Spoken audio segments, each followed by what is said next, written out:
The British Royal Navy recently announced plans to shorten the training courses for new Marines starting in May 2025. This move is expected to save around £2 million over the next 5 years. Previously, UK Defence Secretary Ben Wallace also revealed that 5 medium and large Royal Navy vessels will be decommissioned in May 2025. Currently, the total tonnage of the British Royal Navy fleet has been reduced to less than 1/20th of its peak size.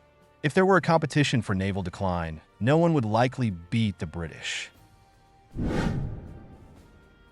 Since defeating the Spanish Invincible Armada in 1588, Britain gradually rose to become the world's leading naval power. With a growing navy and an empire of colonies and territories across the globe, Britain became known as the empire on which the sun never sets. For over 300 years, from the late 16th century to the 1930s, before World War II broke out, the British Royal Navy was the world's most powerful maritime force. However, after enduring the brutal trials of World War II, the United States eventually surpassed Britain, pushing the UK off the throne of world naval power. Even so, in the early post-war years, the British Royal Navy, now ranked second, still boasted nearly 900 combat ships with a total tonnage of 22 million tons, reaching the peak of its overall scale and strength. Since then, however, the British Royal Navy's power has sharply declined. Today, the UK's Royal Navy only has the following active combat ships over 4,000 tons.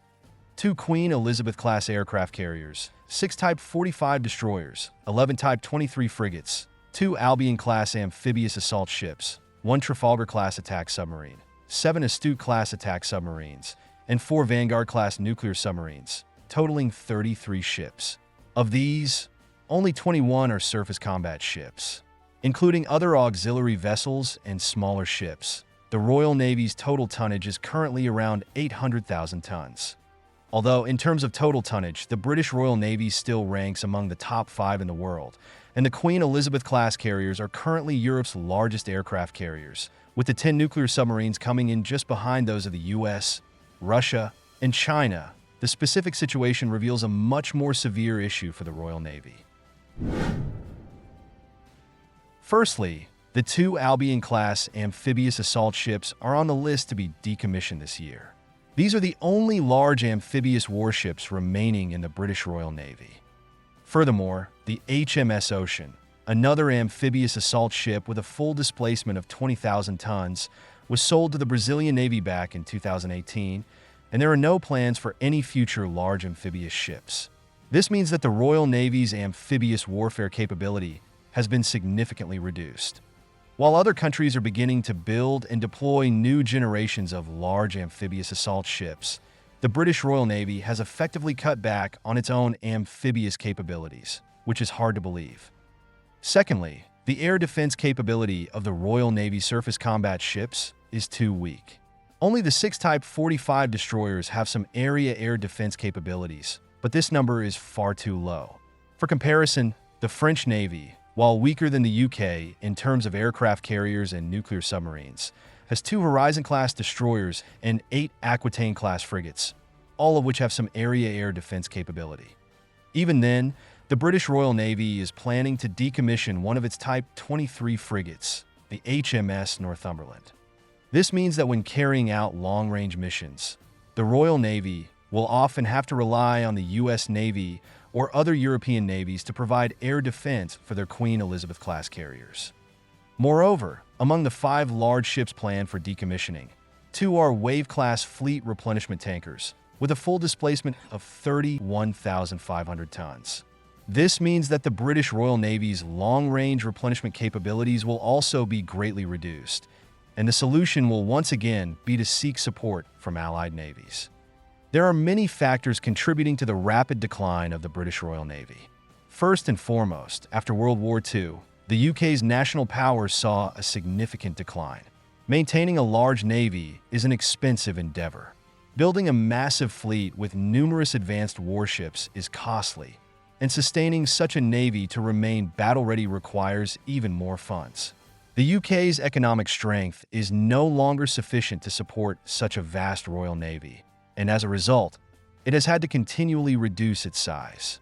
After World War II, the US and the Soviet Union rapidly rose to become the world's two superpowers, aiming to redivide global spheres of influence.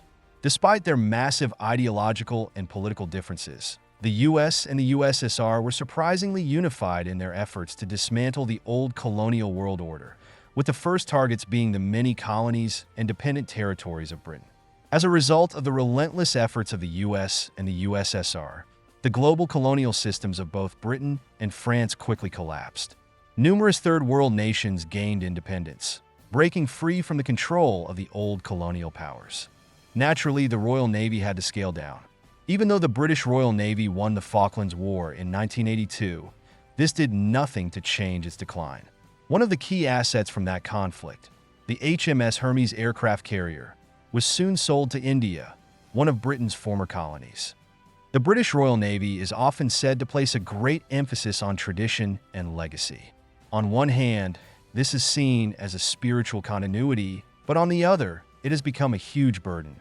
The most obvious example of this is the dramatic shrinkage of the fleet size. Yet the personnel structure, especially at the upper levels, remains bloated and complex.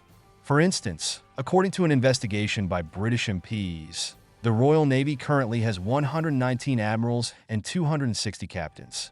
Among these 119 admirals, there are 3 full admirals, 9 vice admirals, 31 rear admirals, and 76 commodores.